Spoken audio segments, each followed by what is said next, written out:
अस्सलाम वालेकुम जी। आजकल बुजुर्गों के अलावा हर घर में मर्द और ख़वातीन भी जिस्म के दर्द में मुब्तला रहती हैं। हड्डियों में भी दर्द होता है और जोड़ों में भी दर्द होता है, यहाँ तक कि कैल्शियम की बेपनाह कमी हो जाती है।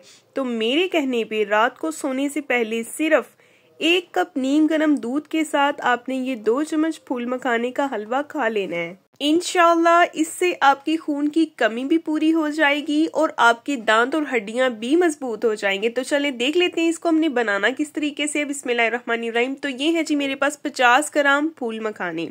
इनको जो है हमने ड्राई रोस्ट करना है, ठीक है, ताकि ये थोड़े से कड़क हो जाए, इनमें जो नमी होती है वो खत्म हो जाए। तकरीबन 1 या 2 मिनट लगेंगे, ये ड्राई रोस्ट हो जाएंगी। इवन कि इनकी प्यारी सी जो है वो खुशबू भी आनी शुरू हो जाएगी और इनका कलर हल्का हल्का जो है वो गोल्डन होना शुरू हो जाएगा। और साथ ही आपसे गुजारिश है, अगर आप मेरे चैनल पे नए हैं तो मेरे चैनल को सब्सक्राइब कर दें, वीडियो को लाइक कर दें, बेल आइकन को ऑन कर दिया करें ताकि आपको हर नई आने वाली वीडियो का नोटिफिकेशन सबसे पहले मिले। और अगर वीडियो पसंद आए तो इसको अपने प्यारों से लाजमी शेयर करें। और ये देखिए जी, फूल मखाने जो हैं वो ड्राई रोस्ट हो गए हैं। अब इसमें शामिल कर देंगे हम 1 गिलास दूध।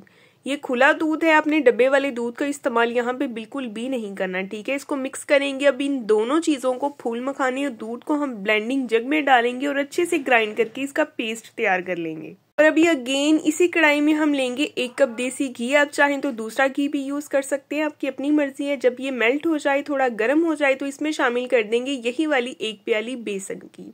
अच्छी तरह से इसको मिक्स करेंगे और बेसन को हम अच्छे से भून लेंगे। बिल्कुल हल्की आंच पे आपने इसकी भुनाई करते जाना है। इसके सारे लम्स जो हैं इनको भी आपने खत्म करना है।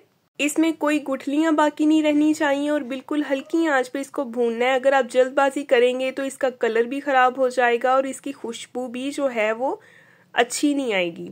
तो ये देखें, जैसे जैसे ये भुनता जा रहा है इसमें बबल्स बनने शुरू हो गए हैं और ये बिल्कुल लिक्विड की शक्ल इख्तियार कर गया है। ये आप देख सकते हैं, आपके सामने इसकी कंडीशन है। इसकी भुन जाने की ये निशानी है, इसका कलर हल्का सा जो है वो ब्राउनिश हो जाता है। और दूसरा, इसकी बहुत प्यारी सी और तेज जो है वो खुशबू आती है, ठीक है। इस ये निशानी है कि बेसन तैयार है, बेसन भुन गया है। आपको तकरीबन 5 से 7 मिनट लग जाएंगे इस प्रोसेस को। साथ ही इसमें शामिल कर देंगे मुंह खोल के 2 हरी इलायचियां। आप चाहें तो इलायची पाउडर भी यूज कर सकते हैं, कोई मसला नहीं है। मिक्स करेंगे इसको भी। इलायची भी इसके साथ ही जो है वो रोस्ट हो जाएगी और प्यारी सी खुशबू आएगी। अब इसमें हमने शामिल कर देना है जी फूल मखाने और दूध का जो हमने पेस्ट बनाया था ग्राइंड करके, वो सारे का सारा इसमें ऐड कर देंगे।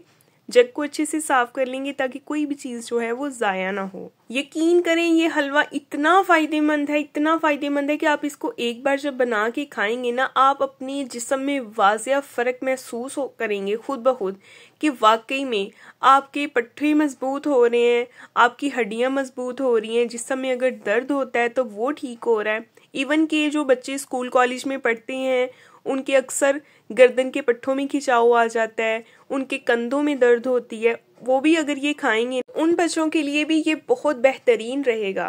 तो आप ये देख सकते हैं कि जैसे ही मैंने फूल मखाने और दूध का मिक्सचर इसमें शामिल किया है तो ये फौरन से फ्लफी भी हो गया है और बहुत ही दानेदार सा हमारा हलवा बना है। अब इसको मिठास के लिए हम इसमें शामिल कर देंगे जी गुड़ की शक्कर, ठीक है।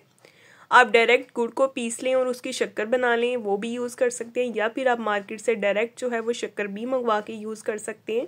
लेकिन आपने इसमें चीनी का इस्तेमाल नहीं करना।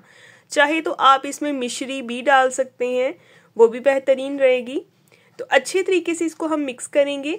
इसको हमने अब तब तक पकाना है जब तक घी जो है वो अलहदा नज़र आना शुरू नहीं हो जाता। बिल्कुल इस तरीके से, ये देखें घी अलहदा से नज़र आ रहा है और कढ़ाई को भी जो है हलवे ने छोड़ दिया है, पैंदा यानी कि छोड़ दिया है। तो अभी इसको हम डिश आउट करेंगे जी। एक बॉल में मैं निकाल रही हूँ, आपके सामने इसकी कंडीशन है। आप यकीन करें, मैंने जब ये हलवा खाया है ना तो मुझे तो बेहद पसंद आया है। आप भी इसको लाजमी ट्राई करें और मुझे फीडबैक में बताएं कि आपको ये रेसिपी कैसी लगी है। और इसको बना के आप लाजमी रखें अपने बच्चों के लिए, बड़ों के लिए, इवन के बुजुर्गों के लिए भी। इंशाल्लाह आप सबको बेहद फ़ायदा होगा इससे। और कुछ ड्राई फ्रूट की टॉपिंग कर देते हैं। मैंने ऊपर जो है पम्पकिन सीड्स डाले हैं, साथ ही मैंने आलमंड्स क्रश किए हुए ऊपर डाल दिए हैं। आप चाहें तो अपनी पसंद की किसी भी ड्राई फ्रूट की टॉपिंग कर सकते हैं। तो ये है जी हमारी आज की रेमेडी, बहुत ज़बरदस्त, बड़ी क्लासिक। अब आपने इसको खाना किस तरीके से है, रात को 1 कप नीम गर्म दूध के साथ आपके लिए इसके 2 चम्मच खा लेने हैं और मुझे फीडबैक में बताइएगा कि आप कहाँ कहाँ से मेरी वीडियो वॉच कर रहे हैं। कल मिलेंगे एक नई वीडियो के साथ, तब तक के लिए अल्लाह हाफिज़।